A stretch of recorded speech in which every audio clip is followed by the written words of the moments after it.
Right. Well, the first rally that Vice President Kamala Harris will have with her now running mate, Tim Walz, is going to happen here in Philadelphia. It happens at 5 p.m. tonight. It'll be their first joint rally. And interestingly, the governor of Minnesota, Walz, will be sharing that stage with Harris, as well as, from our understanding, Pennsylvania's Governor Josh Shapiro, who was also one of the top two finalists for this job. So you're going to have a situation here tonight where they'll not only have their first rally together, but a chance for the party as well to at least show that they are unified, given what has been an interesting 15, 16-day speed through here in trying to pick a vice president. Walz is from Minnesota. He has an appeal, especially to Western Wisconsin. He's a former high school teacher. He was in the National Guard. He is somebody who is known for being plain spoken. He has experience in Congress,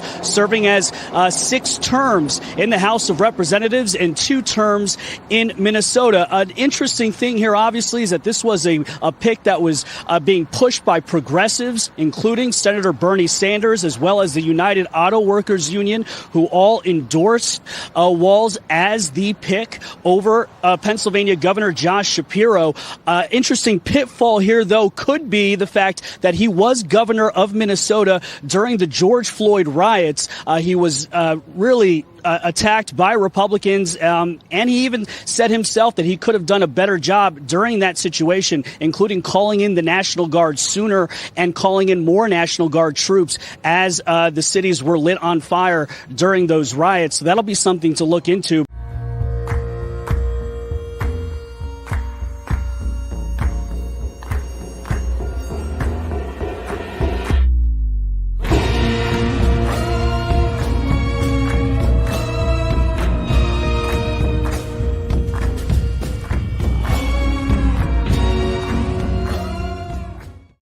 Ooh, that is so dark, man.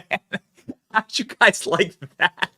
Straight up cinematic, man. This is as good as the MCU, right? Like, Kamala Harris could be an evil villain. And she is, and she just proved it. Also proving that the entire Democratic Party is run by straight up Marxists and the Hamas wing. The squad has now taken over. Get ready, baby. Kamala Harris has selected radical, psychotic, lunatic Governor Tim Walz of Minnesota, the guy who oversaw, encouraged, and created the conditions for his own state to be burned to the ground during the George Floyd violent, deadly, fatal insanity of 2020. I don't know what they're thinking. I think I do, actually. I think I do actually know what's going on here. But ladies and gentlemen, this selection was made today, August 6th, 2024. Kamala Harris, has she doomed her own campaign? I don't know, man. There's a lot of people saying that this pick shows a lot of cracks in the belly of the ship, and also shows that Kamala Harris is not in it to win it. We'll talk about all of it today. Was disgraced a former Secret Service director trying to hide a Biden cocaine bender at the White House? Hunter Biden ripping lines off the bust of Teddy Roosevelt? Oh, baby, we're going to cover that too today. Karoline Leavitt will join the program, the official Donald Trump 2024 spokesperson. Congressman Chip Roy, who is going to have a blast running against this Democrat ticket in 2024, along with Governor Rod Blagojevich, who is the governor of the state of Illinois, who is a Democrat and who knows the Midwest very, very well. All right, Illinois, very much in the same region. I come from that region, Iowa, Illinois. The dude probably knows the Tim Walsh types, and so we're going to talk to Rod Blagojevich, Blago, as he's known, today live, and get you the skinny on what's going on. My name is Benny Johnson, and this is The Benny Show. All right, so as you may have noticed, we don't sleep on this program. Can we put up the documentary? I want to show you guys something. I want to show you guys what we have created together on this show, what all of us have created together on this program. So the documentary that you helped us make, that you created, right? That we created together because you demanded more information about the Trump assassination. That thing has gotten 7.2 million views on X alone. It is the most viral thing via timeline. It's the most viral in the shortest amount of time we've ever done. Pop it up to show the people. So here's the post. You got to see. No. Show me the post. I want to see the post. I want to see the numbers, boys. Show me the numbers, baby. It's pinned to the top of my profile. So this is the most viral thing, and here's the up-to-date numbers. 27,000 likes, 7.3 million views, 26,000 reposts, nearly 3,000 comments. You helped us create this moment. This is the moment where we swagger jack and take from the corporate press what they should have done, steal from Hollywood what they should have done, and we take it unto ourselves. We become Hollywood. We become the media. And this is an incredible moment. And you, ladies and gentlemen, helped support this. And I thank you so very much for that. It is our great honor to be your tool and your weapon for truth. It does take, however, an enormous amount of work. And I'm certainly not here to complain, all right? I'm not here to complain. We are blessed to do this job. However, I did lose a lot of sleep over this. Not because I was worried, but because I just sat here nonstop. Check with my wife and my kids. I just sat in the studio nonstop for literally 7 straight days, wrestling this thing into existence. Creation is in fact a question of sheer willpower and force. The only reason I'm bringing this up is because I've lost sleep, ladies and gentlemen. My friends at Beam Dream Sleep can help me get to bed very, very quickly. What would happen is I would come home from the studio, I would be exhausted, it'd be 2, 3 in the morning, and I would make a hot cup of cocoa with my Beam Dream Sleep powder, and I would go night-night. I mean, legitimately, I couldn't keep my eyes open. Helped me get to sleep and stay asleep quickly and speedily. It's amazing. Just a little, like, hot water, a little bit of milk, and my Beam Dream powder, and a nice little hot cup of cocoa. Sit there in my kitchen, like rub my eyes, and then I'd be asleep. Literally just asleep. I'd barely make it upstairs to my bedroom. Find out the easiest way to get to sleep and the most natural way to get to sleep. Visit shopbeam.com/Benny. Scan the QR code on your screen and use the code Benny to get up to 35% checkout. Shopbeam.com/Benny. Promo code Benny. Okay. Kind of I love being able to blend in something I want to talk about and also talk about the sponsors that help us do it. And of course you. That's wild, man. That's wild. ALX is like, you know, we want to support Elon, so we want to promote certain products and stuff. ALX tells me the promotion hasn't even run yet. All of these numbers for the documentary are completely organic. Numbers for the documentary. So this thing's on its way to 10 million views on one platform alone. This thing's going to be seen by tens of millions of people. So thank you. I guess this is a sign that we should do more of this, more investigations. Ladies and gentlemen, we're going to investigate somebody named Tim Walz today on the program. Tim Walz is the selection for Kamala, or as we will say, Camilla on this program. I like Camilla. Donald Trump, I don't know if we have this in the script. Can we grab this? Donald Trump named her Kamala yesterday. So Trump decided Kamala. Shall we follow President Trump's lead? Is it Kamala? We have a Trump spokesperson coming on the show here in just a second. So coming on the stream here in just a second. So maybe we'll ask about Kamala. We'll see. Okay, we'll see. Karoline Leavitt, what do you think about Kamala? Am I saying that right? Kamala. Kamabla. Yeah. This was the VP pick. Blah. This was her VP pick today. Okay, so it was down to 2 dudes. This was the VP selection. I think this is just really funny. How broken is the Democrat Party? Kamala had Kamala. Okay, we're going to work on it. We're going to workshop it today. Hey, pin this. Hey, you decide. You decide. I'm live. You decide. We're live. We're streaming. You decide. Pin it to the top of the chat. Let the chat decide. What do you want us to call Kamala on this program? Do you want her to be Commie Kamala? Camilla, Kamala, or you got to pick another one. Those are the three that I want. Kamala, Kamala, or Camilla.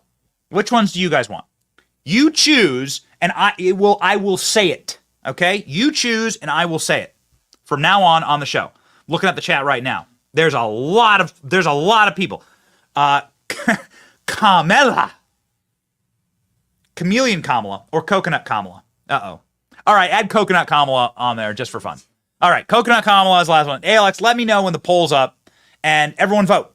Just go vote, and I will tell you, I speak the truth. I will not call her Kamala ever again. I'll let you decide, and then this show is yours. This show belongs to you. We do it all for you. So we'll just call her what you want us to call her. Kamala. It's pretty good. Tucker says Carmela. Oh man, there's now a lot of options. ALX tells me Tucker says Carmela Harris. Baby. Okay, all right. Well, we're gonna work on this. Okay, we're gonna workshop all this. You'll decide. All right. Vote in the poll. You'll decide. We'll give you all the results of the poll. They'll be public, and we'll go from there. So here's what Kamala had as her menu of vice presidential picks. It started off with like a slate of like 6 or 7 dudes. All right. It was always going to be a dude. It was always going to be a white dude. All right.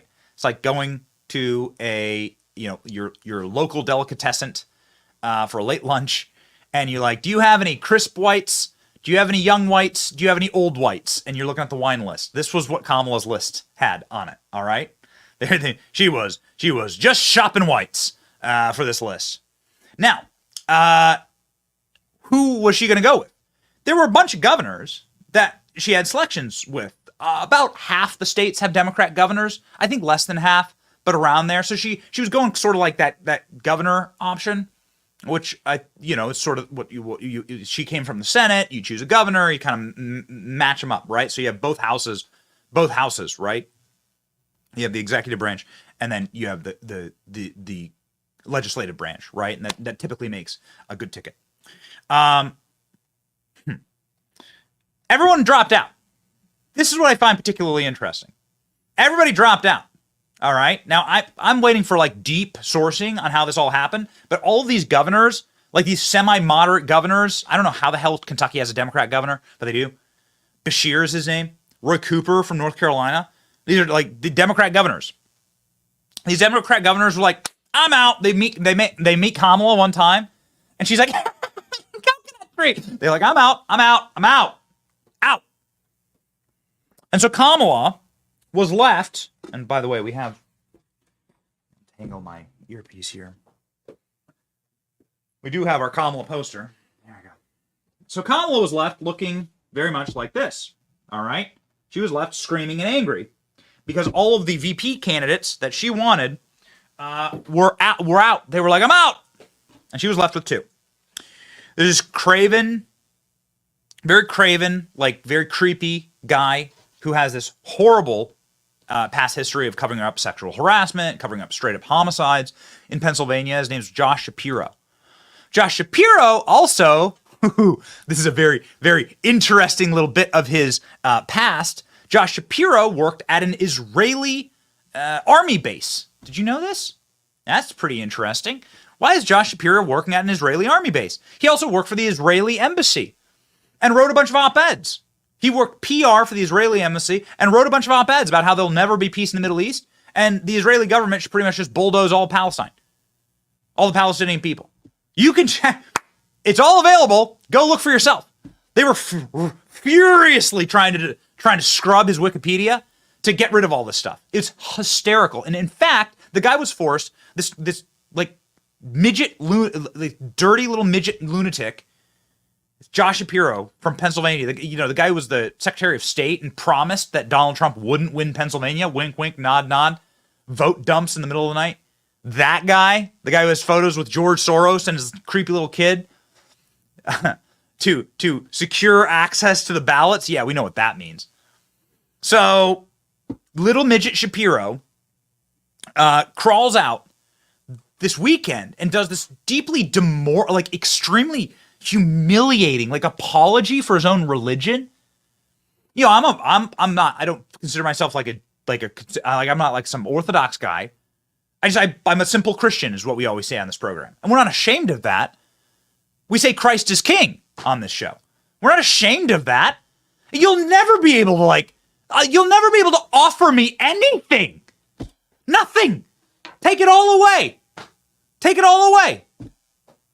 Okay, except for my family. I'll die for my family. But let me tell you something. I'll never ever go on camera and apologize for Christ. I'll never go on camera and like, please forgive me for my Christianity. Oh, rip my shirt. Like, I'll never do. What a humiliation. Dude, like, you either believe it or not. Own it, you coward. You cretin. This guy, they trotted him out. I don't know if we have any clips. Do we have like clips of this? Give me some of the Wikipedia scrubbing and stuff. We have a ton on Tim Walz, but I just want to show you how humiliating this all was. Of course, it's all because Hamasala. I don't know. I don't think that worked. Don't add that to the list. But let's say Hamasala for the sake of fun, having a laugh at this situation they've got themselves into. You remember when, like, the new iteration of BLM was the Hamas holes, and they were burning campuses down, they were taking over campuses, they were torching the American flag, they continued to torch the American flag. We got, like, those iconic photographs of those dudes who held up the flag in North Carolina. Like, that's the power of the Democrat Party. The power of the Democrat Party inside of, like, the prism of wokeness is the victims are always going to be the hierarchy. And in the mindset of the Democrats, the Palestinian people or Muslims who live inside of Israel are the victims. And so being on the side of Israel is being on the side of the oppressor. I'm not saying that that's correct. I'm just saying that's how their entire worldview is that. Creates a deeply anti-Semitic, just pop it up, just roll, we're just rolling. Creates a deeply anti-Semitic worldviews. And Josh Shapiro, who is Jewish, and who's the practitioner of that faith, and who did what a lot of people do, which is to go work at a kibbutz in Israel. He worked at a kibbutz, and then he worked on an Israeli army base. Then he worked for the Israeli embassy. Now that's, okay. Now that, I mean, there you go. He worked for the Israeli embassy in Washington, D.C. as a PR flack. Did you know this? So he did public relations. I'm not saying that's wrong. I'm saying that is like cursed anathema to the modern Democrat Party, which is the largest vehicle for anti-Semitism in the Western world, is the modern Democratic Party. They hate Israel because of the paradigm that they have adopted, they have brought unto themselves. It wasn't always that way, but it is that way today. They hate Israel with a burning passion. And if you are pro-Israel, then you're part of the oppressors. You're part of the oppressor dynamic. And you're not allowed to be that. This all plays into the Walsh pick, okay? Because Walsh is did the exact same thing, just with BLM. It's the same thing. What Kamala is doing, kneeling to Hamas. So this is like Kamala putting on her kente cloth, or whatever the similar thing would be. This is them scrubbing Josh Shapiro's Wikipedia. They just scrubbed Josh Shapiro volunteering for the IDF from his Wikipedia page. So this is what they forced the guy to do. It's called a struggle session in communist China, in like the Marxist histories. The struggle session is you did something against the party, and you must stand in front of all the people, and you must hang your head and be humiliated in front of all of them. Let's grab me a photo of a struggle session, a classic Maoist struggle session. It's particularly evil what they've done. I'm not defending Josh Shapiro, okay? Nor am I on his side, all right? I want Josh Shapiro to lose his elections, and I want him to lose in Pennsylvania, and I think Josh Shapiro is an evil person based on what he did to Donald Trump in 2020. He guaranteed that Trump won't win Pennsylvania once all the ballots are counted. Got it? Yeah, what a weird thing to say. What a creepy thing to say. Josh Shapiro's an evil little man. But I'm telling you that the worst thing I've ever seen this person do, and he's covered up homicides, he's covered up sexual harassment stuff, he has a super messed up past. The worst thing Josh Shapiro did was walk out and do an equivalency of this having to apologize this week, like effectively apologize for his religion and apologize for like what he believes. How monstrous of a person must you be to put the government over God, to put the government and governmental power over God's power? Divine right of kings, but reversed, where it's like the king doesn't have the right, the king doesn't rule at the favor of God, the government is God.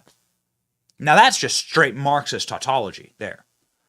And this is what Josh Shapiro embodies. And Josh Shapiro did this humiliating ritual to apologize for his beliefs and what he believes. This is Maoist struggle sessions, right? And still didn't get it. He still didn't get it. The guy who did the same thing but with BLM, he's the guy who got it. Tim Walz is the governor of Minnesota. Tim Walz allowed for, you say BLM, but what they really are criminal gangs, rabid criminal gangs. And it really doesn't matter the color of their skin. What matters is their actions. Ravenous criminal gangs. Here's some of the destruction. You play it next to me. Tim Walz not only encouraged this to happen to his people, look at this. This is what Tim Walz can do for you in your community. Tim Walz could do this for you. Look, here you go. This is what the man, look. Grab me that target, will you? Let me see that target. Is that up? We got that loaded up. A burned down target. I want to have a little message for white women for Kamala. So Tim Walz could do this for you, ladies and gentlemen. I think this is the easiest thread in here, is that this guy bent, much like the modern Democratic Party of today, bent the knee as Hamas holes were doing this across America. You didn't see a ton of coverage of it. You saw coverage of it on our show. Didn't see a ton of coverage on it because it was so horrifying. Hamas holes just straight up were roaming the streets attacking Jews. In LA, there were mobs of Hamas holes just roaming the streets attacking Jews. You remember when the same thing happened with BLM? This is 4 years ago. Hey, white women for Kamala. This is what your target looks like under Tim Walz. This is what the little Starbucks inside your Target, this is what it's going to look like. Try getting a bubble tea in this condition. Oh, look, they've looted all the pharmaceuticals. Look at that. Yeah. Try getting your Xanax prescription, picking up your yoga pants, and getting yourself a soy latte, vanilla latte, under these conditions. This is what Tim Walz did to your target, white women for Kamala, and coming to a city near you. Amazing, ladies and gentlemen, amazing. The guy is a psychotic radical. We're just going to go through. Let's go through a real quick roll of who Tim Walz is. Starting with Tim Walz's response to criminal gangs killing people, looting, and ravaging his peaceful, once profitable and peaceful and beautiful home state of Minnesota. A society that does not put equity and inclusion at the center of it is certainly going to eventually come to the places where we're at. This is a moment of inflection. It's a moment of real change. It's a moment that those folks who are out there demanding this are not going to take a commission or a report. They're going to want fundamental change. And that is what I think, that's one of the exciting things in the midst of all this. You can feel a sense of optimism coming back. Okay.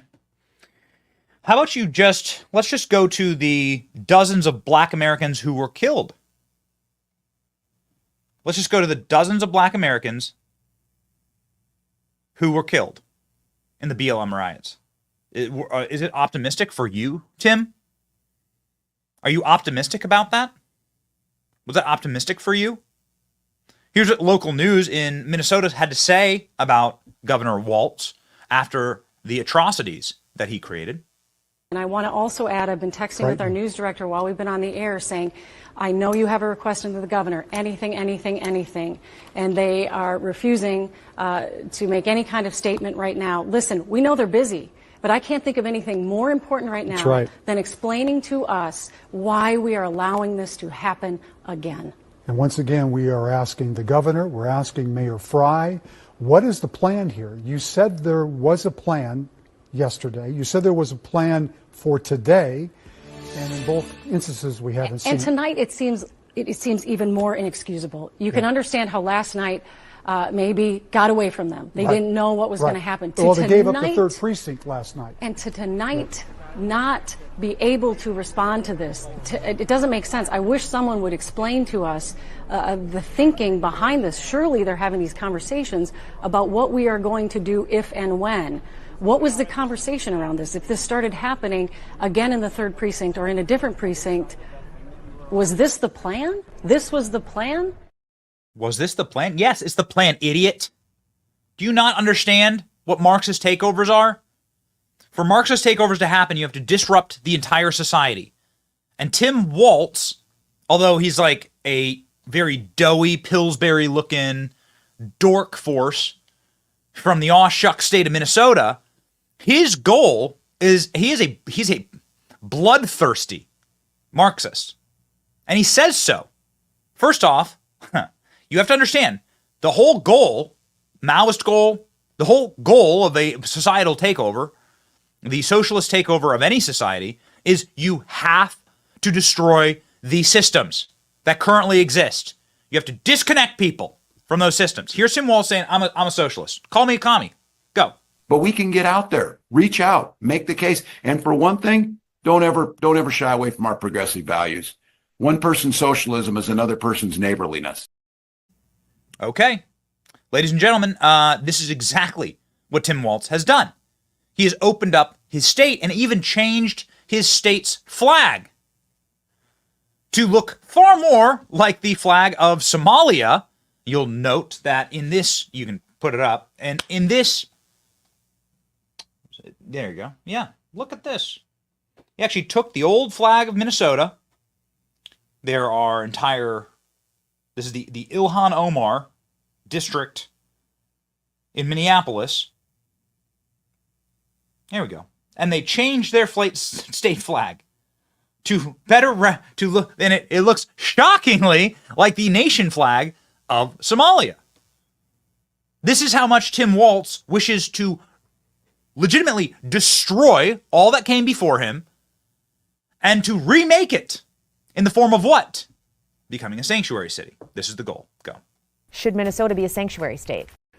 If the definition of that is that the federal government enforces immigration law and local law enforcement enforces local law, then yes. Should cities be allowed to be sanctuary cities? Yes, local control.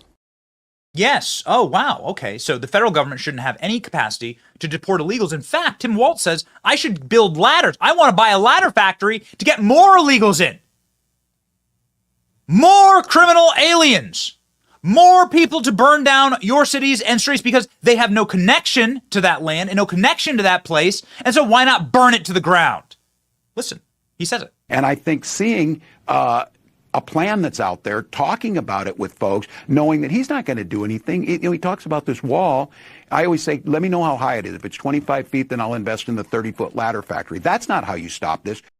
Bro. There are so many evils of Tim Walz. The dude has no end to some of the horrors that he supports. We put up a little list on X, but I'm just going to go through it really quickly. He encouraged the BLM rioting. Let's pop this up on screen too. He encouraged the BLM rioting. Beautiful Minneapolis. He wants to turn every state into a sanctuary state for criminal illegal aliens. He said he wants to give free illegals free ladders to climb over the border wall for Donald Trump. Give illegals driver's licenses and support free college for healthcare for illegals, all at your expense. Encourages irreversible trans surgeries for minors. Made Minnesota a sanctuary state, alphabet sanctuary state, put tampons in boys' bathrooms, legalized infanticide. That's a matter of fact. They have the most radical abortion policy of any state in America. Headed a task force that led to $250 million in COVID embezzlement fraud. Demanded America put DEI first, declared himself a socialist last week. Kamala, ladies and gentlemen, Trump Vance 2024. What a wonderful day for people who actually care about this country, because I think this is a horrible mistake, this pick. Somebody who I think is in agreement with me is Donald Trump campaign spokesperson Karoline Leavitt, who joins the program live now.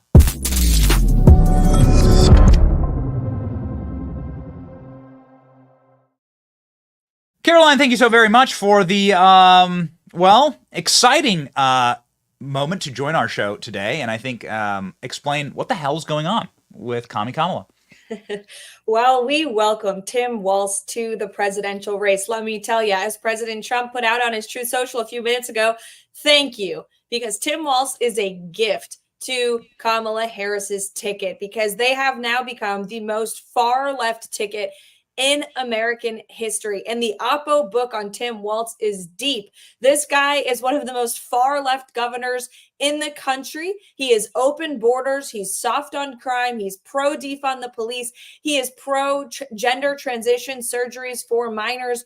And we have all of the ammunition in the world and a lot of cash in the bank, by the way, to spend the next 91 days proving just how dangerously liberal both Kamala Harris and Tim Walz are. Do you think white women for Kamala want their Starbucks inside of their Targets burned to the ground and looted?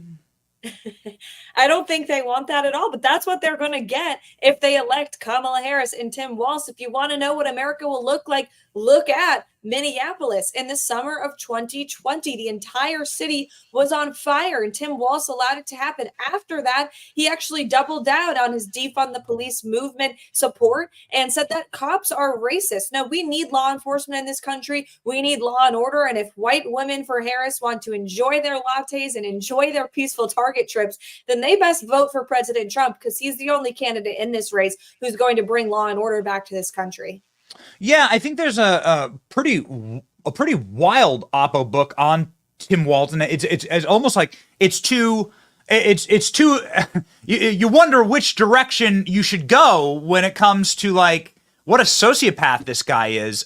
What direction is the Trump campaign going to go at? Like, and specifically JD Vance, right? Because he's the one who's going to debate the guy, presumably.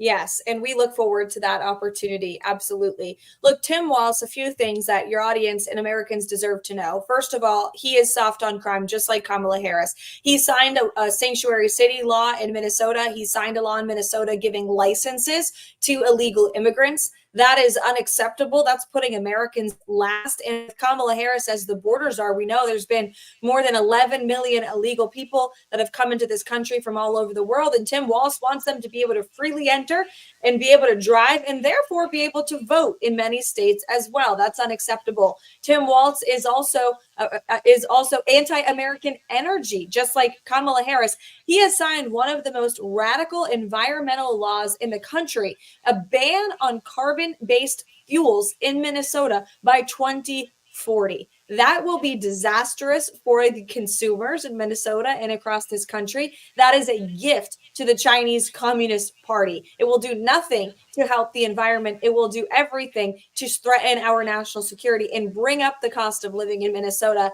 and elsewhere. And we know that goes hand in hand with Kamala Harris's anti-American energy policies. She wants to ban fracking. She said that on the record. I know her campaign is trying to run from that position now, but her words speak for themselves. The cost of living in this country will continue to skyrocket if Kamala Harris and Tim Walz are elected. If Americans want to make gasoline cheap again and get more money back into their pocketbooks, there's only one option. Again, that option is President Trump.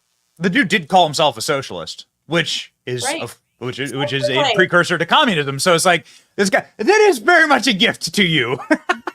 He's a self-proclaimed socialist, and Kamala Harris is the most radical liberal senator from the United States Senate. She's said she's proud of being radical. So there you go.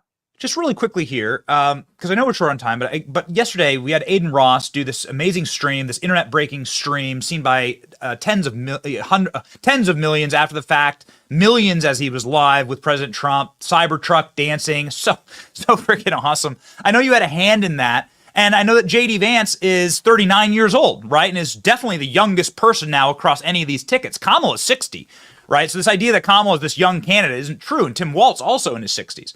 And so J.D. Vance, the Trump campaign, very young, feeling very young, acting very young, and getting quite a bit of Gen Z support. You can see it. You can see the energy.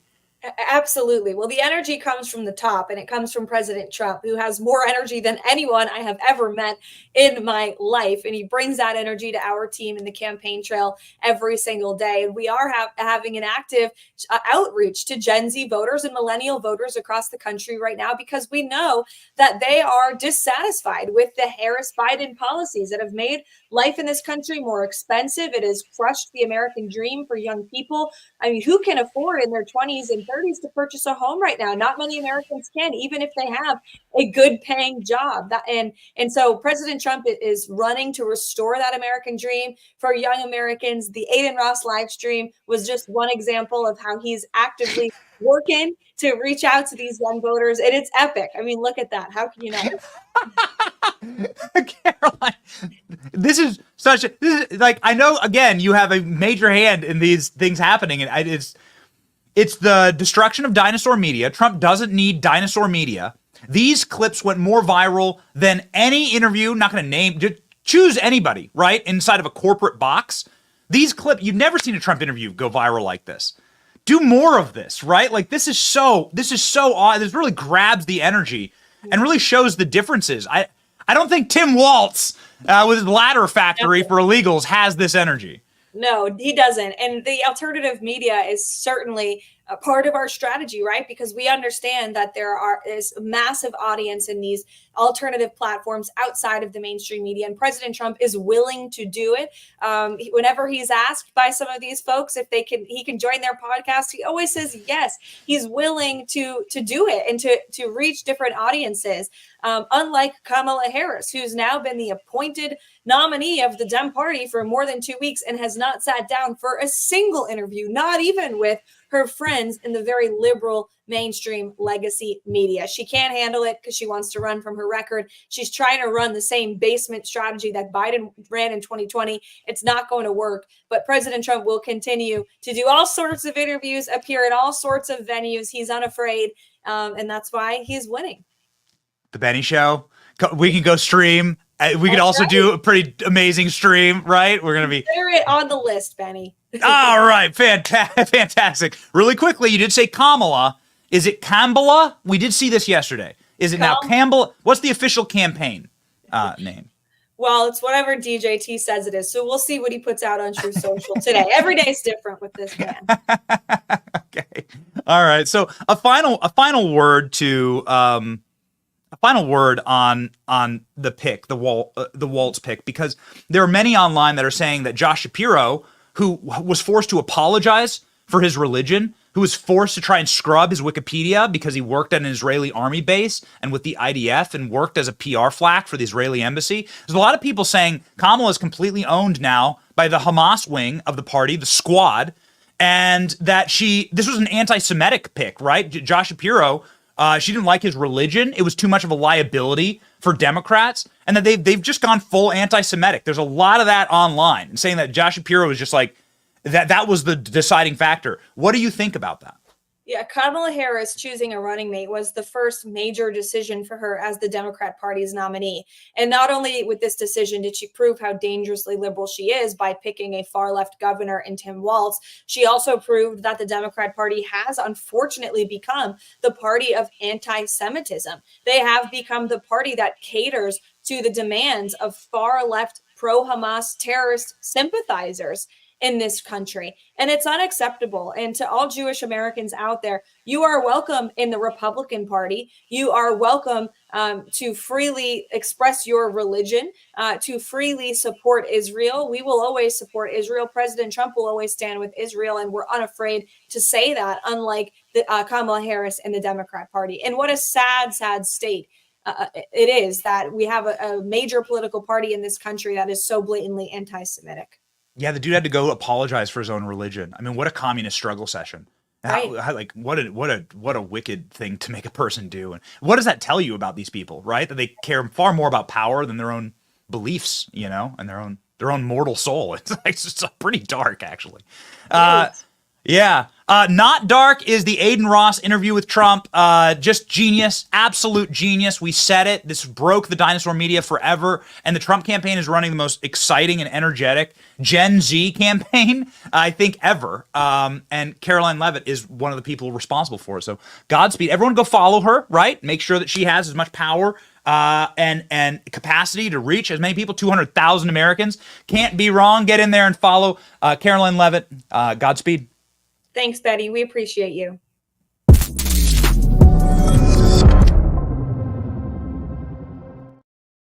Boom, baby. Fantastic. All right. You know what? It's so incredibly true. Karoline put out, I don't like reading people's tweets to themselves, but like, here's the official campaign take from Karoline. It's no surprise that San Francisco liberal Kamala Harris wants West Coast wannabe Tim Walz as her running mate.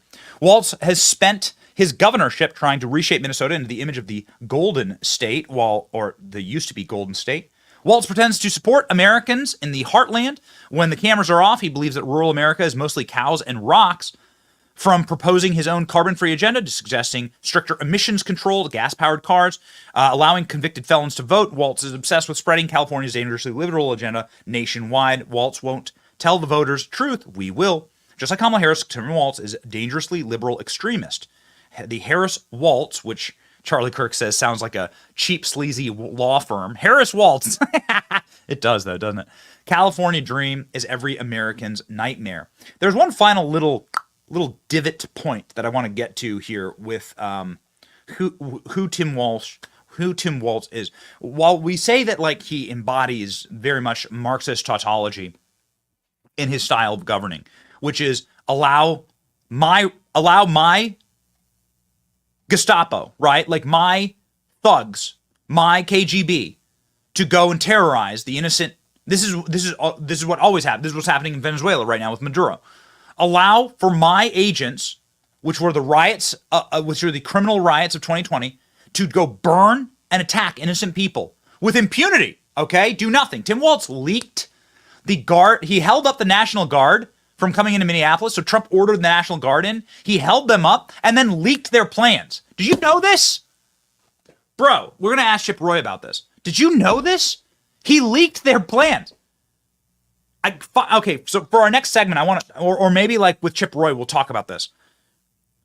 Bro leaked the National Guard plans so that the rioters would know how long they had to riot to murder and kill and burn in Minnesota. That's what the guy did. Get me this. I want this on the record. I know this. Okay, I was having a conversation with somebody this morning who's works and lives in Minnesota and runs a massive business, and this was a huge scandal. He leaked the National Guard plans to protect the capital of Minnesota so that the rioters could riot, and then he held them up. He pushed as much paperwork their way to say the National Guard can't come in. Let my KGB maraud and kill. So that's step one. Step two is then strip everybody of their rights. And this is what Tim Walz did. The snitch line, the KGB. Okay? This is what he did. He created his own KGB snitch line for people to snitch on their neighbors if they happen to, like, you ever been to Minnesota? You ever been to like any of the Midwest states? It gets really, really hot and it gets really, really cold. This dude put up a snitch line if you dared go outside your house during COVID. Listen.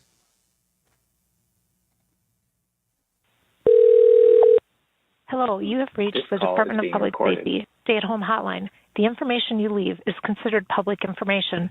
At the tone, please leave the following information: your name, your callback number, how the stay-at-home order is being violated, and where the stay-at-home order was violated.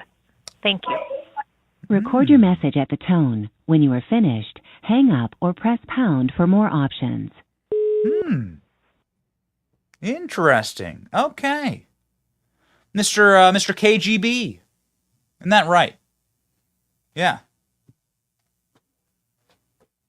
This is an evil man and a villainous individual. Joining the program now is the great congressman who I believe served with Tim Walz. We'll check. From the state of Texas, pretty much the polar opposite, the literal opposite on a map, north and south, and the literal opposite from a political standpoint. Chip Roy joins the program now. Congressman, did you serve with Tim Walz? I think we might have overlapped my first term. I can't remember when he left.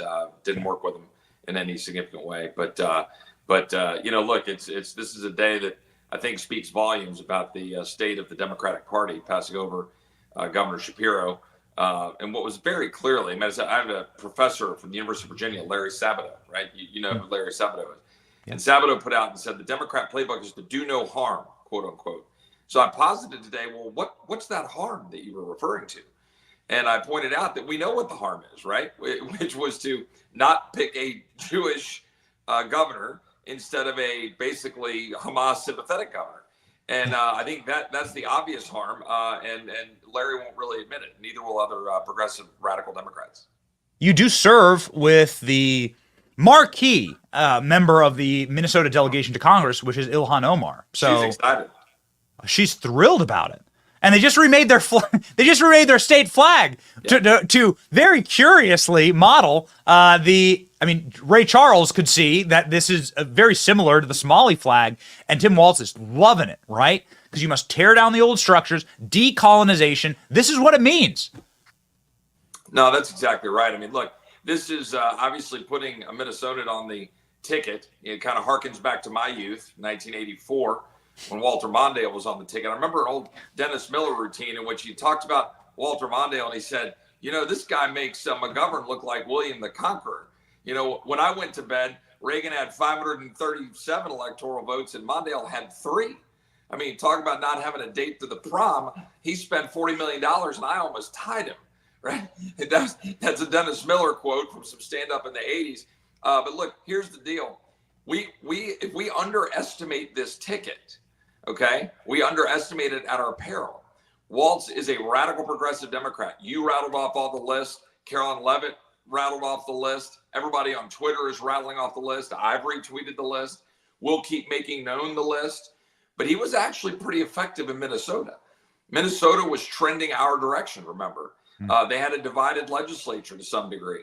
And Walz has embraced the sort of, radical elements of the Islamic push in Minnesota, but he's also advanced DEI, he's also advanced all these, but he's rallied people to get it done. He's basically been the DeSantis of Minnesota, right? He's been being effective, moving it to the left, the hard left. So, we underestimate that, and we think Harris Walz is just something we can tiptoe through. It's a mistake. In fact, it's showing that they're cocky. They're confident. They wouldn't pick somebody with such a radically progressive agenda, pass over 19 electoral votes with a Jewish governor from Pennsylvania if they didn't think they could. So, thinking of things that are unspeakable, things that you can't imagine doing but did happen, we do have the proof here. I was told this morning by somebody who lives and runs a very successful business in Minnesota who wants to leave on a phone call because I wanted to get sort of the rundown on Tim Walz.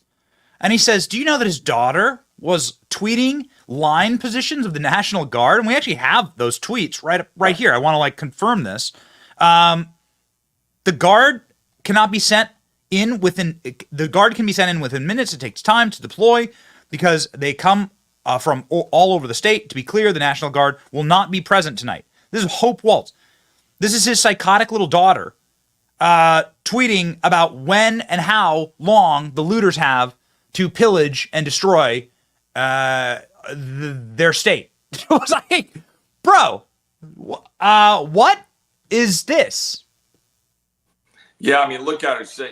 She's retweeting these guys saying, get everyone out, and she's trying to advocate for those. I mean, and by the way, the photographs and the video from 2020, from the BLM riots in Minnesota, if nothing else, that should serve as the image that represents this governor and this presidential nominee's pick for her vice presidential running mate. Literally flames all around with these radical protesters, so-called protesters, sitting right in front of the police station where they've taken it over, destroyed it, and there's flames all around it. The city's engulfed in flames. I saw a video, I think it was, I don't like to, give out misinformation. I think I remember seeing a video of Walz's, I guess the first lady of Minnesota or whatever, talking about smelling the tires burning and how there was some good, it was like beneficial to smell the tires burning because it was so, it was like a symbolic moment or whatever. I mean, that's the worldview of these people. I mean, just letting their state burn to the ground. They want that for America, right? Karoline's right when she, pointed out the sort of radical California West Coast type agenda. This is not your Midwest conservative who happens to have a D after his name. He is a radical progressive Democrat in every sense of the word. He was advocating for ladder companies to go over the wall at the border. He gave out illegal alien, he gave IDs to illegal aliens, benefits to illegal aliens. He's overtly doing that. DEI, all of the stuff we saw here, transgender legislation. He is a radical, and he represents that wing of the Democrat Party. So this seems like the election did get a little. I mean, I know there's tight elections for some of your old colleagues involved, like Ted Cruz in Texas. I know that. I see the polls. Every year they say Ted Cruz is going to lose his seat, and then Ted Cruz blows out the competition. But I've seen this tightening, and everyone's seen the tightening in the polls. However, this seems like a mistake, man. I mean, this really does seem like a mistake. This is the imagery that I loved this morning. You just mentioned it, so we might as well pop it up from Heritage Foundation. Sort of the burning of the Minneapolis police station versus the Alpha Chads at the. So here's one vision of America, and here's the second vision of America.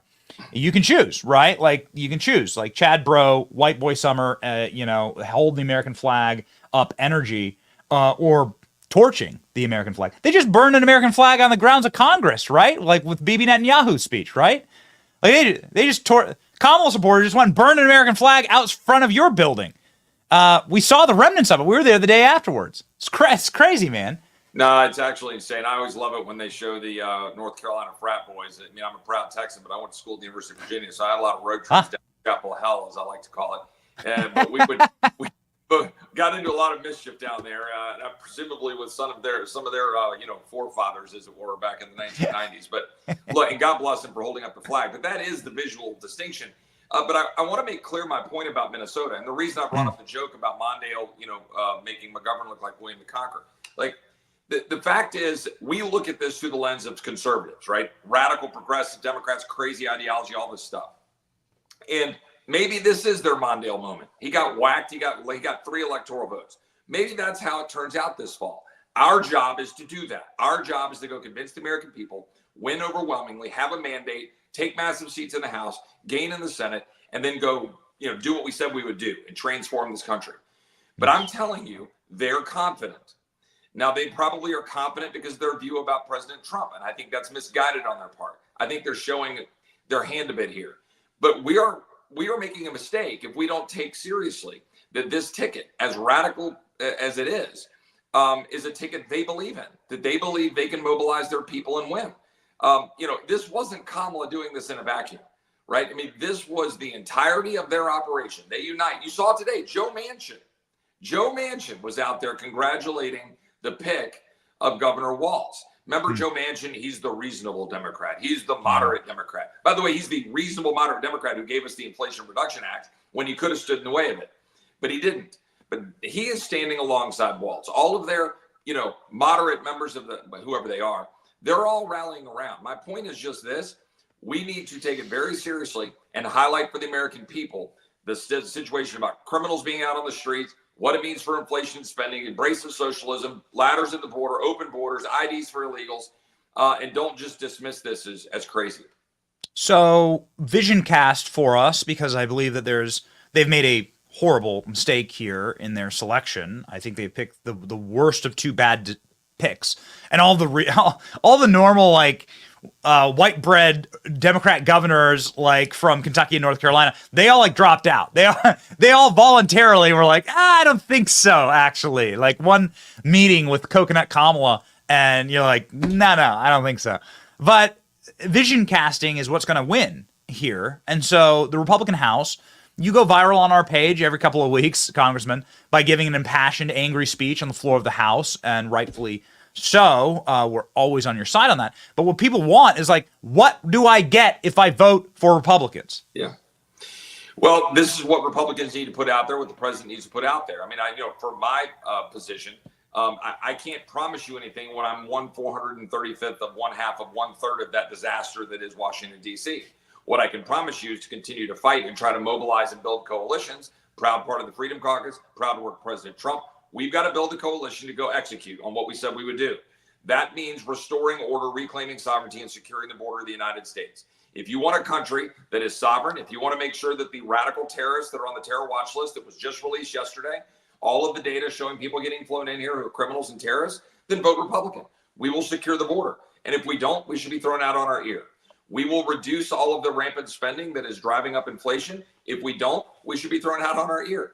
We should make sure we end endless wars. We should have a strong military. We will work to have a strong military that is sparingly used, not an endless conflict, not blank checks to Ukraine, blank checks to the rest of the world, but thoughtful engagement that is a peace through strength worldview to minimize conflict and stop all these endless wars. These are the things we need to do. Root out all the radical stuff. Fire the bureaucrats. Right now, we have lots of people in D.C. We're working to figure out what we can do. When the law right now prohibits us from firing bureaucrats, we're going to figure out how to move them around, figure out what we need to do to pass legislation in Congress to root out the bureaucrats so we can end the woke and weaponized government that's going after the American people. These are all the things that I hear about on the road when I'm in the district. Just last night, I met with about 100 constituents about 30 miles west of here in Blanco, Texas, and Blanco County, Texas. And that's what they care about. Stop the government going after me. Let me live my life. Secure the border. A man is a man, a woman is a woman. Stop this woke transgender DEI nonsense. Stop endless wars, but yeah, I want a strong military that can destroy things. That's what Republicans need to deliver on, to things that people care about. Just as an aside, and I know this is going to really piss off the comment section because you can't touch on an issue like this without people getting enraged. Yeah. But is this like the best barbecue in Texas, in Blanco, Texas? Like, is your district have the best barbecue in Texas? So I'm smart enough politician not to pick which barbecue place is the best barbecue place, but I will tell you that Texas 21 and the surrounding areas, if I'm going to be fair, has the best barbecue in the country. Here, I got to include Lockhart, which is not in my district, it's over on the east side, but we have an extraordinary barbecue here in the state of Texas.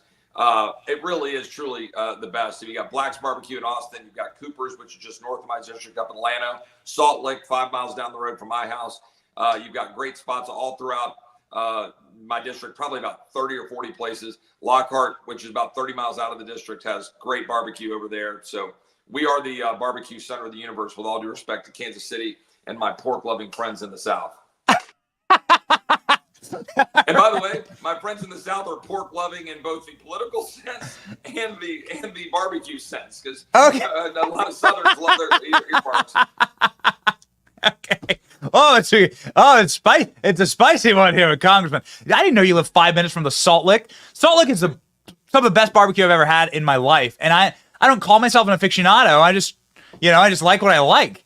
And bro, we got to go there, Congressman. I'll bring my camera crew. I'll bring my team, and we'll do like a little. I know they've had a number of documentaries done on them, but you should take me there, and we can do like a big barbecue thing about Texas. And if we want to do it, we can do a taste of barbecue. We can go hop around, or freaking we can love go that to a place, bring some I love that. Compare barbecue. The reason why, everyone might say there's just so much at stake. Why do you talk about this? Well, because of steak, because meat. They hate meat. They don't want you to eat meat. The goal is to get you to eat the bugs. They are threatened by barbecue. No, actually, this is actually important, right? If we don't win this election, you're not going to have the internal combustion engine. You're not going to have steak and barbecue. They want to take all of that away, and they're not even kidding. They're fine with the Chinese owning our meat packing plants. They want the USDA to prohibit you from being able to have a ranch sell your beef to a local market and get it to the local restaurant. They don't want you to have that. So I'm happy to go thumb our nose at the radical progressives by eating a large mountain of brisket seasoned properly and ribs and all of the fixings in a cold beer and stick our middle finger up at them and say, this is how we're going to live. You can tell me how to do a proper brisket, right? Because I know that gets people going nuts, right? What is real brisket, right? What is the way to do proper brisket? Well, the history of it here is the heat in Texas in the late 1800s when my family came here, and about a few miles down the road is where my great-great-great-grandparents are buried.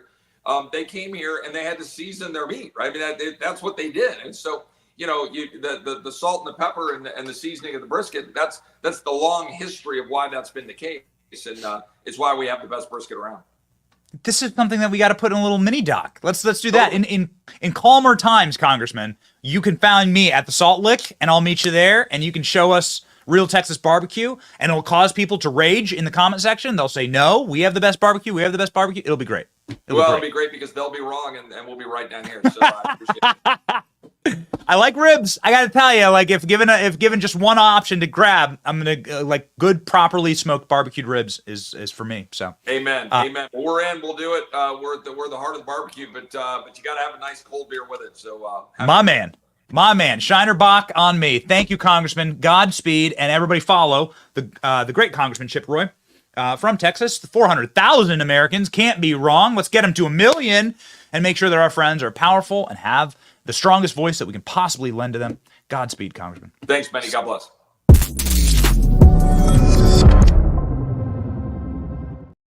Boy, we are rolling this morning. We have an incredible clip to play for you. Breaking news, J.D. Vance just responding to the pick. J.D. Vance responding to the Walz pick.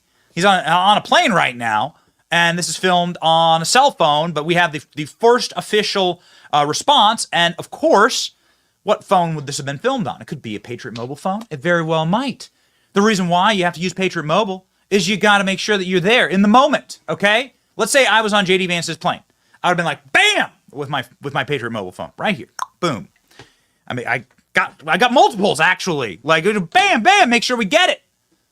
Connected, live, streaming, on the road. We're going to go to the DNC convention. Screw these guys. They refuse to give us press credentials, so we're going to go there anyway. Now you've just pissed off the hornet's nest. We have more on that. But we're going to bring Patriot Mobile with us on the road everywhere we go. They were with us at the RNC. Go to patriotmobile.com today/Benny. patriotmobile.com/Benny. Call 972-PATRIOT. Get a free month with the offer code Benny. Make sure that you are supporting people who support us. Patriot Mobile supports us on the road. Okay, J.D. Vance, his first reaction to the VP Kamala Harris pick. Will there be a vice president's debate? This is something that we thought J.D. Vance would be debating Kamala Harris. I was really looking forward to that. I was really looking forward to like a Vivek Ramaswamy Kamala Harris debate. Can we still do that just for fun? Anyone? Can we ring the bell and just let the two of them debate? It'd be so much fun. Hopefully Vivek would bring the coconuts. But here, ladies and gentlemen, is J.D. Vance. This is a guy who's proposed shipping more manufacturing jobs to China, who wants to make the American people more reliant on garbage energy instead of good American energy, and has proposed defunding the police just as Kamala Harris does. I think it's interesting, actually. They make an interesting tag team because, of course, Tim Walz allowed rioters to burn down Minneapolis in the summer of 2020, and then the few who got caught, Kamala Harris helped bail them out of jail. So it is more instructive for what it says about Kamala Harris that she doesn't care about the border, she doesn't care about crime, she doesn't care about American energy, and most importantly, she doesn't care about the Americans who have been made to suffer under those policies. Sharp, sharp, sharp. I look forward to seeing more of J.D. Vance. I know he was a bit of a surprise pick for many people, and I look forward to seeing more between the two of them. I think that'd be an incredible debate. It'd be must-watch TV. Tim Walz versus J.D. Vance. Ooh, oh, man. There is someone who knows more about the Midwest, being a governor, and being a Democrat governor in the Midwest than pretty much anyone alive, actually. Somebody who also knows very much the nature of Donald Trump, has worked with President Trump, and man, it's an honor to have him on the show. Governor Rod Blagojevich joins the program live now.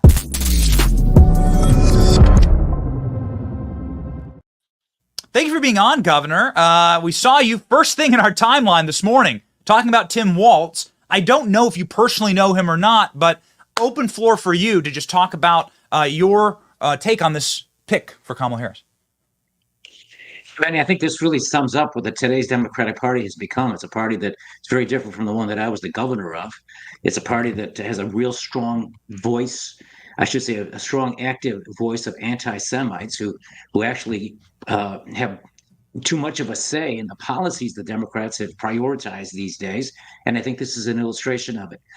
No Democrat can get elected president without winning Pennsylvania. And the fact, over the last 100 years, 13 Democrats have won the presidential election, but only one time did a Democrat win who didn't win Pennsylvania. That was 1948 with Harry Truman. Otherwise, if you're a Democratic candidate for president, you cannot win unless you win Pennsylvania.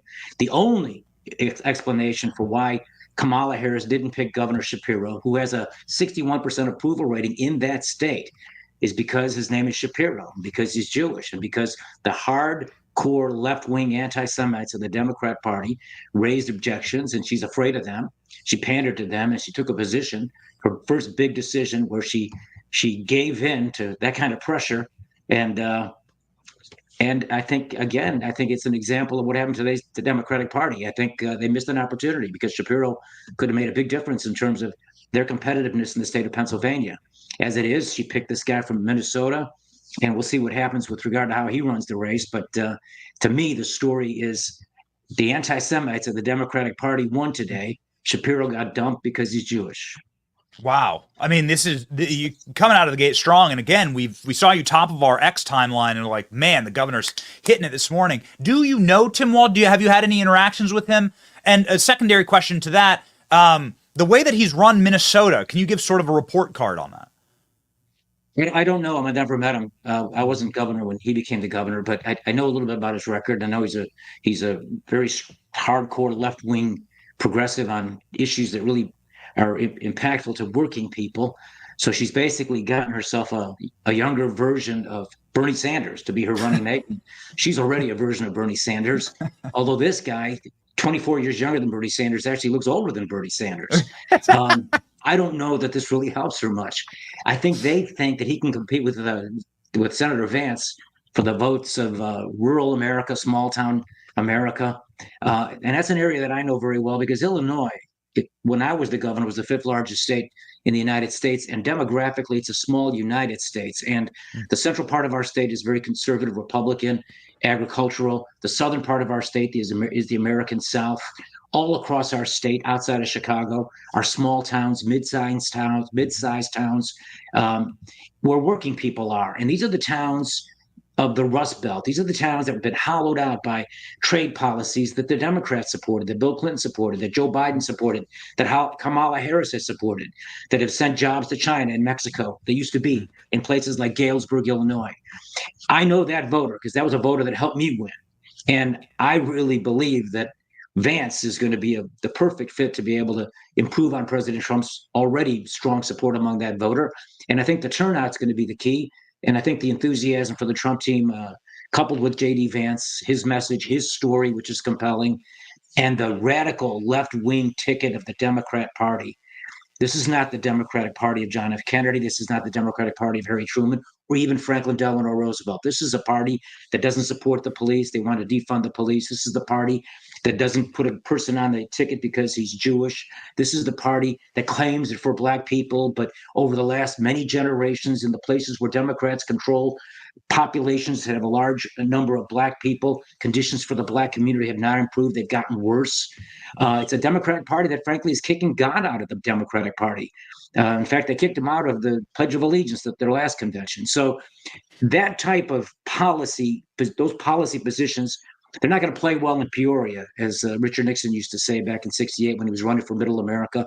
Middle America is going to decide this election, and the Trump-Vance ticket is very strong. And they're running against a very hardcore left-wing, communist-oriented, philosophically communist-oriented ticket of Harris and the governor from Minnesota.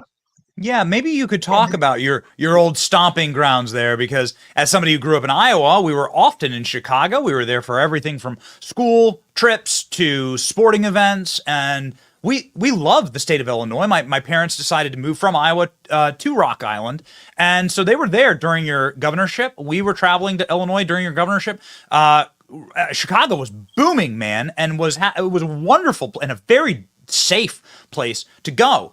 And things have descended under a different brand of Democrat leadership, and it's really become quite chaotic. I don't have high hopes for the Democrat convention in Chicago in 2 weeks, but I'd love to maybe get your thoughts on this new brand of let the BLM rioters burn our cities, build ladder factories so that illegals can come here. I mean, that's not playing well in Chicago. We have a clip per day, Governor, of the black residents of Chicago being like, they're replacing us. Like, they're shipping in people and they're taking over our football fields, our high school gyms. They're prioritizing other children over our children. We feel replaced, right? That's happening right now in your home state. Very much so. And please tell your parents that I never raised their taxes when I was governor. I want you to know. Notwithstanding the pressure I was getting from my own party. But no, this is about government, and governing is about choices. And the decisions are made by the people who are elected from the people. We're hired by them to make decisions, and we're hired to set priorities. And our priorities ought to reflect whose side we're on. The Democrats used to be, at least I believe that, and I think they were, the party of the little guy, the party of the working people, the party that saw unfairness and injustice, saw racism and wanted to end racism and things of that sort. But it's now become mere rhetoric for these Democrats today. Their priorities aren't for, poor, low-income people in the inner cities who disproportionately are people of color, disproportionately are black. Their priorities are, like you just said, illegal immigrants who stormed into our country. And again, let's keep pointing this out because it's true. She was, Kamala Harris, the czarina of the border. And she looked the other way when they were crashing through our country and storming into our cities. And then so much is upside down with today's Democrat Party. And Chicago reflects that too. 75 gangbangers outnumber police officers in the city of Chicago, 75-1. Wow. And the Democrats here who run the city, and our governor, Pritzker, a Democrat as well, are afraid to say that we need more police. They also handcuff the police because it's politically incorrect, because you might have a bad cop who did something very bad, and all of a sudden they paint a brush across all of the police officers. And what they do with this kind of dangerous rhetoric is they actually make people's lives less safe. And the people they claim they're for, like low-income black people in the south and west sides of the city of Chicago, living in the highest crime neighborhoods in the country, they're the ones who are stuck having to live in those neighborhoods where gangbangers run the show, because they've handcuffed the police and the Democrats have run from the police. And so this ticket really reflects the new Democratic Party. When I think of Kamala Harris as the Democrat candidate for president, we might as well have just had Lori Lightfoot, the former Chicago mayor, to be the candidate, because they're pretty much the same. In fact, Lori Lightfoot is more conservative than Kamala Harris. So that's remarkable that you say that. And we have dear friends in Chicago. They help run the Trump Chicago, one of the best hotels in the world. And they say, man, Lori Lightfoot said, you're going to miss me when you get this Brandon Johnson guy in there. And holy smokes, I didn't think it could get worse. Chicago is a nightmare. Any thoughts on the DNC convention, which will be in Chicago very soon? I hear they just got rid of their shot spot, to try and help find people who shoot firearms. Seems like a bad move. I spoke at the Democratic convention the last time I was in Chicago in 1996, Benny. It was I was the Democratic nominee for Congress against the incumbent Republican, and they gave me a 2-minute speech. David Axelrod wrote my speech. They didn't give me a good time slot. It was something like 4 o'clock in the morning. There were like 3 people there. 2 of them were sweeping the floors. I think one guy with a mop actually applauded what I had to say. So I've had some experience with conventions in Chicago. And then I was a kid growing up in 1968 when the Democrats met here. And all hell broke loose, the anti-war protesters and the police and the confrontations that took place there. This convention in 2024, with this Democrat Party, with the energy coming from the leftist, Marxist, socialist wing of the party, ironically funded by big money people, it's a weird coalition. But this convention and the antipathy the Democrats today have for the state of Israel, and the likelihood of protests from the pro-Palestinian protesters who've been doing what they've been doing, coming to Chicago. And the fact that the police have been so mistreated, It's going to be an interesting dynamic to see how that unfolds. And we may see a little bit of a repeat of 1968 here in Chicago if present trends continue. And this early decision by Kamala Harris to pick this guy from Minnesota over the governor from Pennsylvania, who would have really helped her win this state, she has to win or she cannot win, gives me an indication of the decisions that she makes and whose side she's going to pick when it comes to making those decisions as a candidate and, God forbid, a president.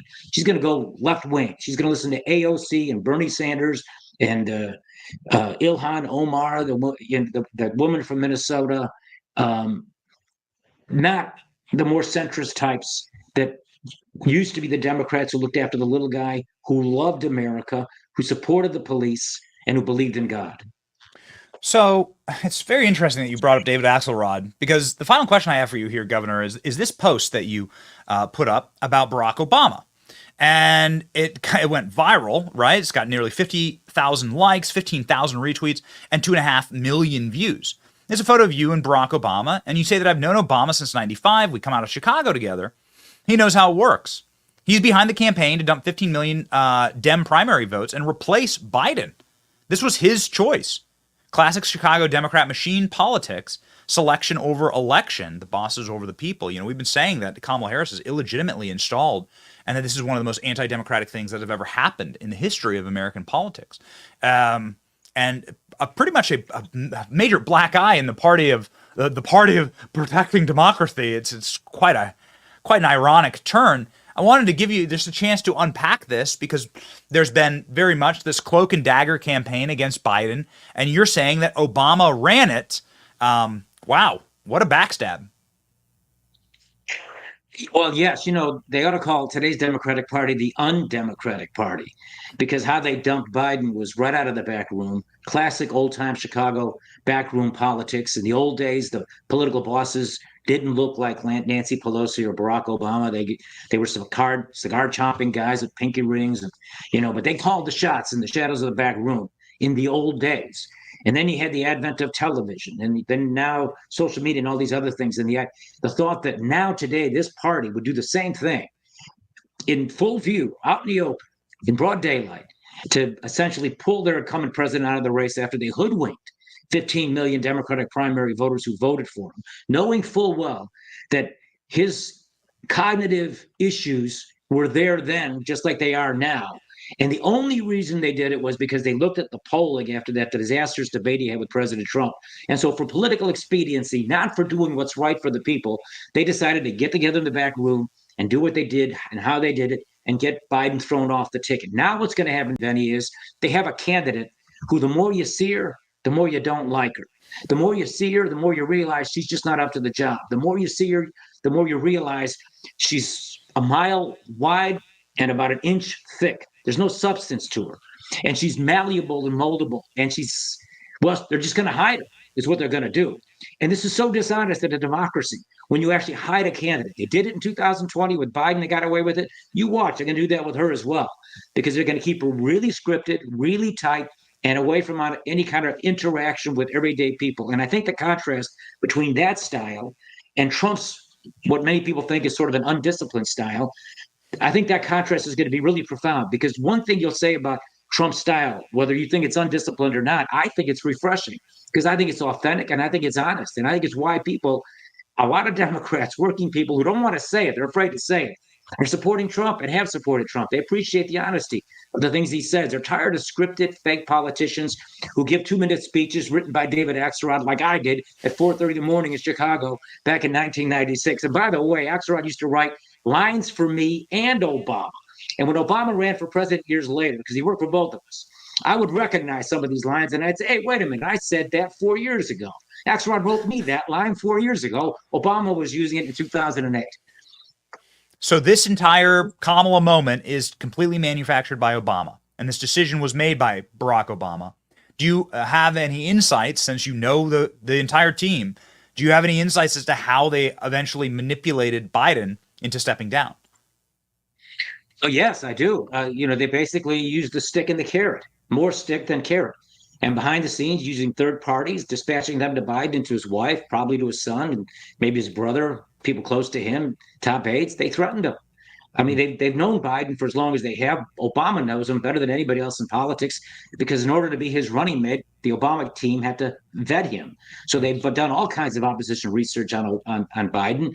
Biden has not just a few skeletons in the closet because he's been there for so long, since 1973. He's got skeletons, many skeletons in many closets. They know it, and they went to him, and they told him stuff. And they basically said, if you don't get out, we're going to drop dimes on you. We're going to leak this to the media that we've now been able to persuade that they think that you're no longer qualified to be president. 2 weeks before you were, but now you're not. We control them, and they work for us. And so they pressured him. And they probably said, look, but if you get out, here's certain things we'll do to make your landing soft. And so they probably offered him some carrot as well. This is how it's worked. This is how they do it. And you know what this reminds me a little bit? Obama in 2024 reminds me a little bit of Lyndon Johnson in 1968, when the Chicago convention was also held, when the Democratic convention was also held in Chicago. Johnson orchestrated Hubert Humphrey's nomination and did it from the back room. And the way Obama is operating is, and Pelosi, he's not alone. Obama's not doing this alone, but he's certainly the lead figure, the central figure in this.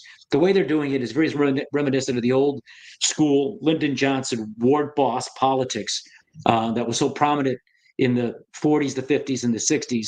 You thought it was over in the 70s, 80s, 90s, and 2000s, and now it's back in a more modern form.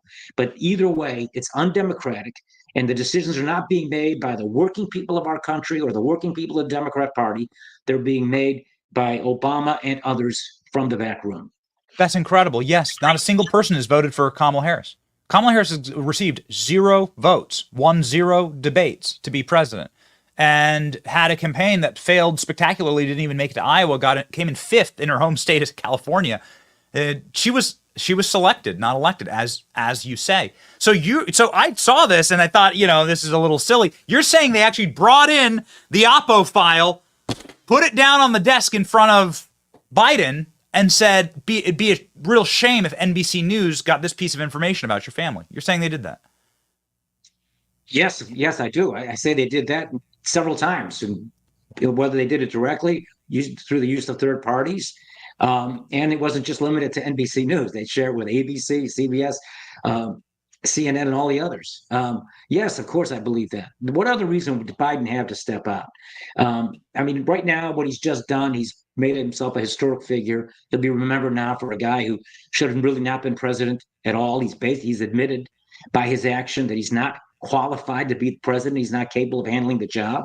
What other reason would Biden have to get out, except that he was pressured and they told him basically they were going to withdraw the support? Now, had Biden had the backbone of, let's say, a Donald Trump, and I'm going to throw humility away, or me, who never gave in to the Democrat bosses who were trying to push me out when I was falsely accused by weaponized prosecutors of things that weren't crimes, conversations that were started by Obama in 2008. They criminalized it when I talked about it, but he went to the White House for 8 years and I fought back. They threw my ass in prison for 8 years after 2 trials and fake jury instructions to criminalize legal things.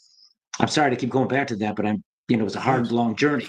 But I saw what they did to me. And right away, when they realized that I wasn't going to flip on Obama, they went to him the next day and made a deal.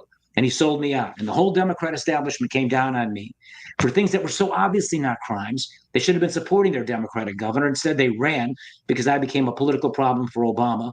And anyway, it's a long story. I'm writing a book about that. But I recognize that he did Biden because it happened to me with a lot of these Democrats and, who were in power back then. In fact, all of them. And so, no, this is how they do it, because that's what they did to me. They came to me with all kinds of threats, and they also came to me through back channels with all kinds of offers that would have made things for me a lot better, my family a lot better, if I simply played ball and did what they wanted me to do, which I wouldn't do because I broke no laws and I wasn't going to sell out the people who elected me or sell out the Constitution or the rule of law, because the fake charges against me were a direct assault on the rule of law and the Constitution. So I stood up, fought back. I sent a person to the United States Senate against the objection of every Democratic U.S. senator, including Hillary Clinton, Joe Biden, and all the others. And they'd warned me that if I did that, I'd be out in 6 weeks. And that's one campaign promise they actually kept. So you're saying that this same machine, it's remarkable because I, of course, know the story, but I haven't put them together. And it's now just so clear to me. The same machine that got Biden out came down on you. And so you've seen the intricacies and the teeth of the Obama machine and how this is being run effectively to get what they want extrajudiciously and against the will of the people. My troubles began on election night when Obama won the election in 2008. It was a historic night, magical, in Chicago, Grant Park, hundreds of thousands of people there. First black president, big event in American history. Prominent political figures who were all backstage. The governor of Illinois was certainly there. I was the first governor to endorse Obama. And I was approached by a union boss who was close to both Obama and me, who came up to me and he said, Barack called me last night. He would like Valerie Jarrett to be the senator, wants to know what you want. Can I call you tomorrow and come and see you and see if we can put something together and make a deal? Basically, that's what he said. So it was horse trading. It wasn't illegal. And so the next day I mentioned that to my staffers. We begin the process of thinking, what kind of deal can we make? So I'm throwing out all kinds of ideas. They arrested me on this. They lied. And then they went to Obama the very next day. And when they wanted me to say Obama was trying to buy something I was willing to sell, when I told him, look, I wasn't selling anything. He wasn't buying anything. This is just politics. When he was told to Obama that this was the dynamic, they made a deal. And the deal basically was, you leave us alone. You let us stay in here as the U.S. attorneys, because new presidents always pick new U.S. attorneys. But these guys got to stay. So you stay in here. We'll leave you alone, but you don't lift a finger to help this guy. And so that's what happened. And, they didn't convict me on their fake charges at a first trial. They then tried to offer me 18 months if I would plead guilty to non-crimes. I wouldn't do it. And then they just tried me a second time and just moved the line and criminalized legal things. The exact same thing they did to Trump in New York with fake jury instructions. I think, Benny, what they did was they learned against a Democrat governor at the AAA level how to do it. And then they took it to a major league level against the Republican president, Donald Trump. Same stuff, same people. Fitzgerald was the U.S. attorney in my case. He's tight with Comey. Same ones who did this stuff with President Trump, Mueller, all of them. They're all part of the same thing. And to me, this is the biggest issue facing the American people, because this goes to the heart of our freedoms, our right as citizens to choose our elected officials in elections that are free and fair and not have prosecutors fake up crimes to inject themselves in the political process and change the political dynamic and taking away the decisions from the people. That's what's at stake. I think the greatest constitutional crisis in American history since the Civil War. And that's among the many reasons why it's so important for voters who love our country to put aside party label and vote for Trump, because Trump didn't break a single law. It was also obviously fake, also politicized by weaponized prosecutors working with the Democratic National Committee.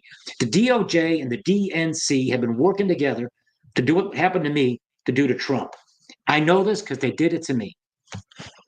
Just a absolute bombshell there, Governor. I mean, it's just, we look forward to your book on this and you telling the true story about what happened when Barack Obama asked for his longtime aide, Valerie Jarrett, to allegedly be shoved into this Senate role. And Valerie Jarrett still on the payroll of Barack Obama to this very day. Lenny, let me also say, Obama was interviewed the day after when I was arrested, 6 o'clock in the morning, SWAT teams around my house. I was Roger Stone before Roger Stone. They had SWAT teams at my house, the sitting governor of Illinois, right? So the very next day they go to Obama and he gets interviewed by the FBI. Now you have to tell the truth to the FBI. These things are called 302 interviews. Now the defendant, me, on the dock facing these allegations, has a constitutional fundamental right to Obama's interview, his 302s. And they never gave it to us. They would never allow it. My lawyers kept trying, filed motions.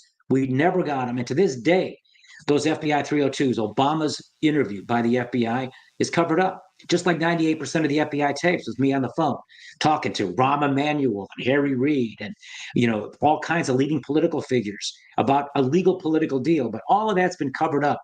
And the tapes would show how the prosecutors just grossly lied and abused the truth. But those are covered up today as well. So all I can tell you is our country is facing extremely dangerous circumstances today. It's bad enough they did it to a Democrat governor from Illinois, but the thought that they can get away and do this to a Republican candidate for president, the former president, and the leading candidate of the opposition party in America, it's chilling. This is KGB police state style politics. And to me, immigration and inflation are major issues. Crime in the streets are major issues. But if we don't fix this, say goodbye to freedom in America, because the people don't control anything. The Obamas from the back room control everything. Wow, Governor, you've really. We talk a lot about truth and salt and light on this program, and revealing how the systems actually work. And I think you've done more in this small segment for our audience than a lot of interviews. And so we thank you for shedding light on this. We hope that you come back very soon, and we encourage everybody to go follow the governor here on his X page, where he is sending out bangers and going viral. 60,000 Americans can't be wrong. Go follow the governor, and a strong ally of President Trump, and somebody who has some remarkable insights as to how the system works. We look forward to your book, sir. Thank you, Ben. I appreciate you having me on, and thanks for the good work you're doing. Please. Godspeed.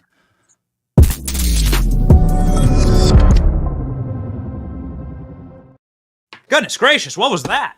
Holy moly. We've met the governor.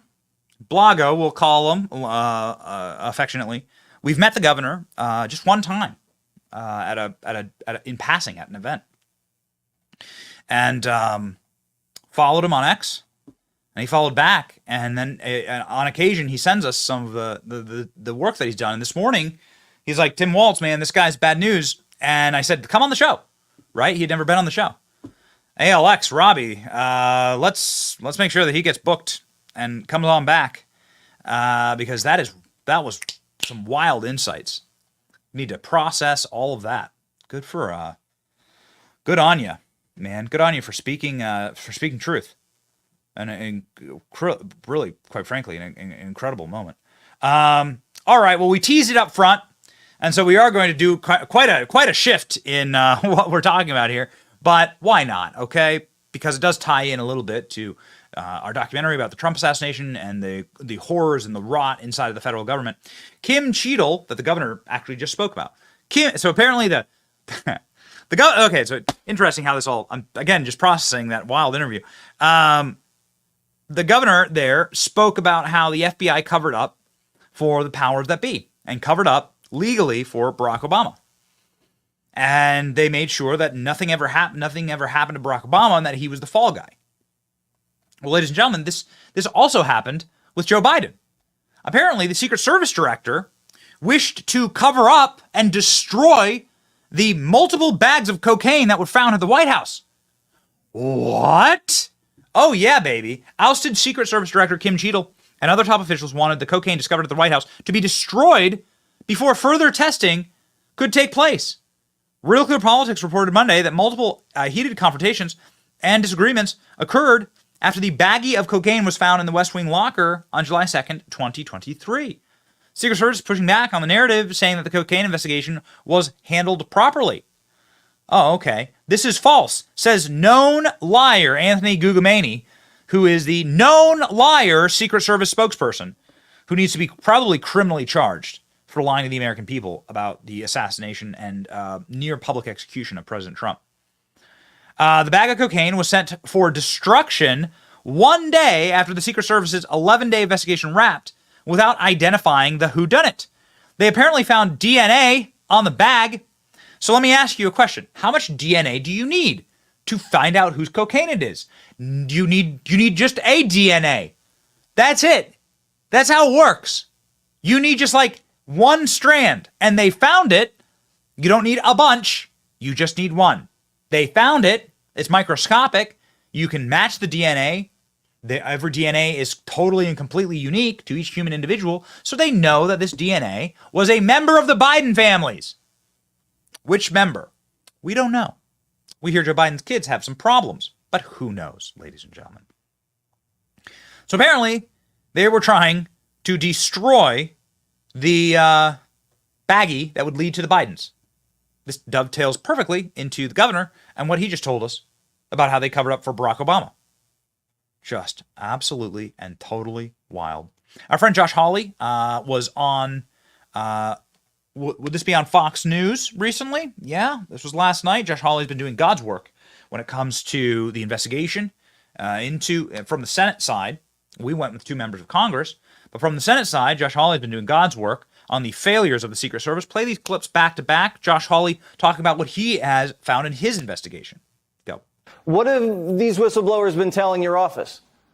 Well, what they've been saying, Jesse, is that this individual, the site agent, the lead agent, was known to the Trump campaign to be inexperienced, to be ineffectual, to be, frankly, incompetent at their job. Well, I'm also told by whistleblowers that on that day, she was not enforcing the normal security protocols. She was not checking people's IDs. She did not use Secret Service agents. Most of the agents there that day were not Secret Service agents. They were Homeland Security agents. And get this, Jesse, most of them had never worked a rally before.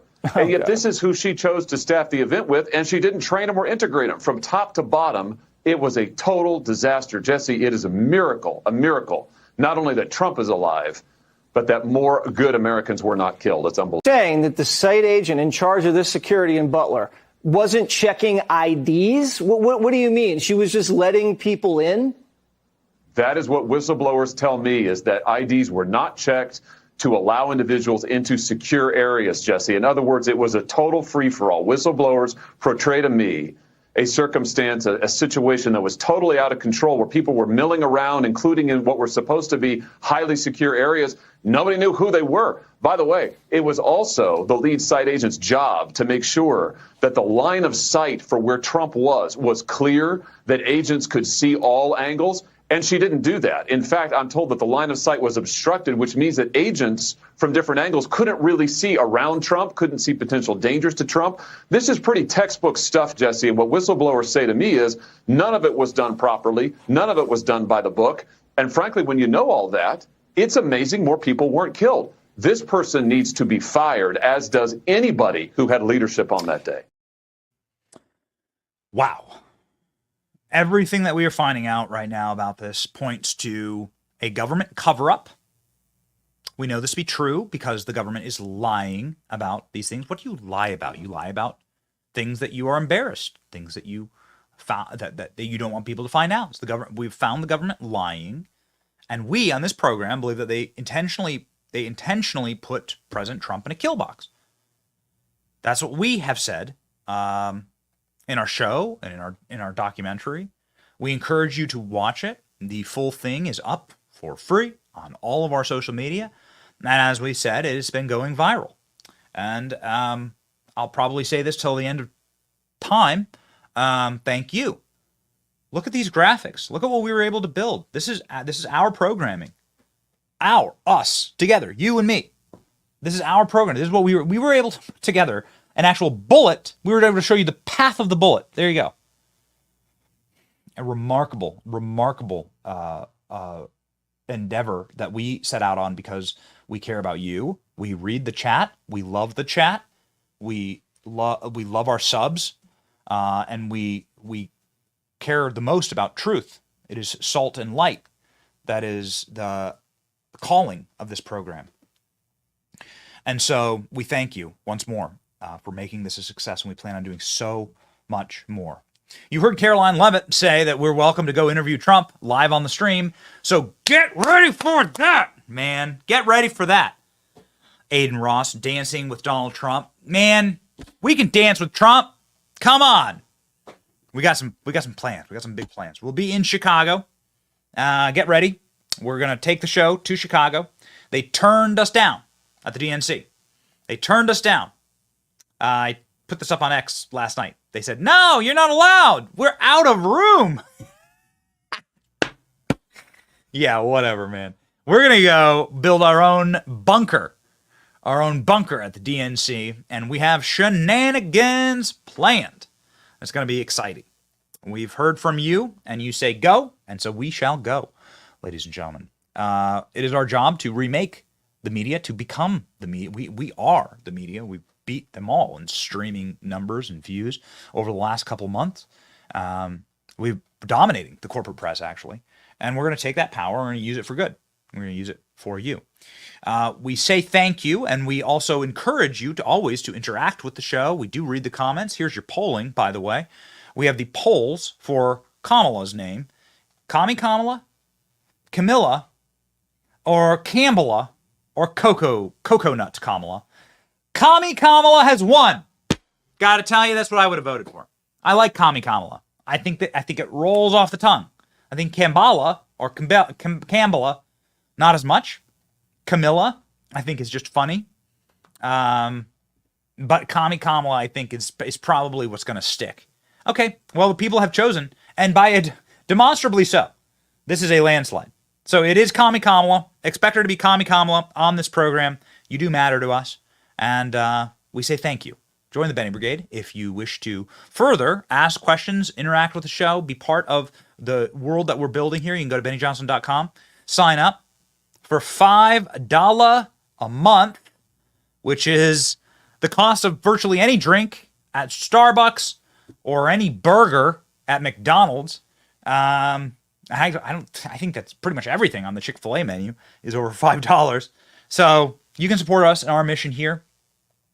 We have this just incredible team that can build these graphics and tell these stories, and we will work like animals. No one will work harder for you and for this audience. Also, your super chats are deeply appreciated, and we thank you so very much for your super chats as well. We know various people want to just interact with us in different ways, and so we say thank you. How about we highlight a super chat right now? Somebody donated from South Korea, and I got to be honest, we got 30,000 South Korean currencies, whatever that is. And so we say thank you to Gigi, who says, I'm South Korean, Trump 2024 from Korea.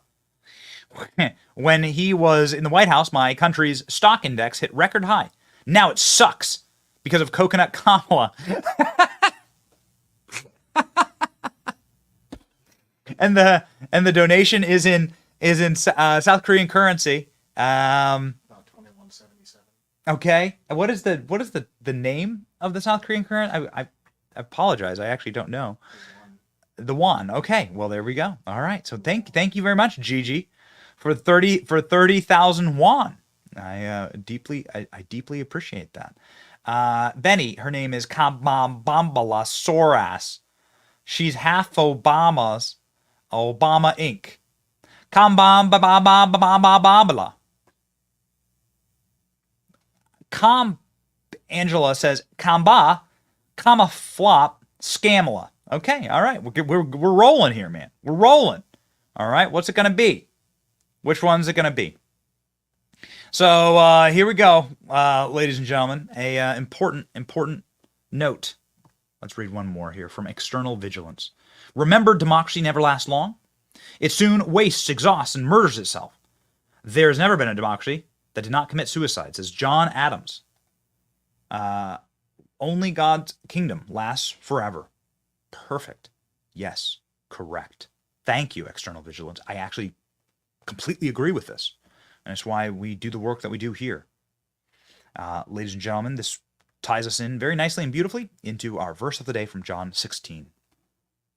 I have told you these things so that in me you may have peace. In this world you will have trouble, but take heart. I have overcome the world. Listen to the words of Christ. Jesus, a name that we say proudly on this program, we'll never apologize for. We'll say Christ is King because we are just simple Christians who are out here to spread salt and light, unlike some of the power-hungry, craven monsters who wish to lead this country. We are not ashamed of our faith tradition and what we believe, and put it first, right in front of our families, who we will die to protect. This verse, gotta tell you, man, there's so many guarantors in the scriptures that life sucks. Not that it has to suck, but like that we live in a troubled place, and that you're guaranteed troubles, right? Like your life is not chocolate, rivers, and gumdrops. This is a tough, vicious, horrible world. I'm not a downer. I'm very optimistic in heart. I'm very much a glass half full, silver linings kind of guy. But this is just the nature of a fallen place. And so find and sometimes those struggles, and we'd say this very much on the show, and I won't be long-winded here, but sometimes the show's hard to do because it's not good news. It's very depressing news. It's news that weighs on you, and you're like, it's hopeless. It's hopeless, you know? And that's what the weight of the world feels like, you know, as the saying goes. And here Christ says, take heart, I have overcome the world. I beat death itself. And so what more can they possibly take from you in this place? You know, everything they're doing to you, they did to me first. And much, much more, and much, much worse. And so take heart. We already have the victory. And that's why we can march confidently. Ladies and gentlemen, march with me. Head up, shoulders square. Be upstanding, men. Be upstanding. And march on to victory with your boy Benny in the Benny Brigade. See ya. Benny Show, where the truth gon' be. Faith and freedom on your TV screen. Stand up strong, battle through the night. The Benny Show's here, bringing liberty to light. From the speeches to debates, Benny sharp like a blade. Cutting through the lies, watch the truth cascade. With the warrior's heart, this man never fades. You know it's prime time when Benny invades. From saving the nation to stories untold, the Benny Show's a storm, see the truth unfold. Stay in the loop, let freedom take hold. Salting all the libs, soul never sold. It's the Benny Show, where the truth gon' be. Faith and freedom on your TV screen. Stand up strong, battle through the night. The Benny Show's here, bringing liberty to light. Liberty to light. Bringing liberty to light. Liberty to light. Bringing liberty to light. From the speeches to debates, Benny sharp like a blade. Cutting through the lies, watch the truth cascade. With the warrior's heart, this man never fades. You know it's prime time when Benny invades. From saving the nation to stories untold, the Benny Show's a storm, see the truth unfold. Stay in the loop, let freedom take hold. Salting all the libs, soul never sold. It's the Benny Show, where the truth gon' be. Faith and freedom on your TV screen. Stand up strong, battle through the night. The Benny Show's here, bringing liberty to light. Bringing liberty to light. Bringing liberty to light. Bringing liberty to light. Bringing liberty to light.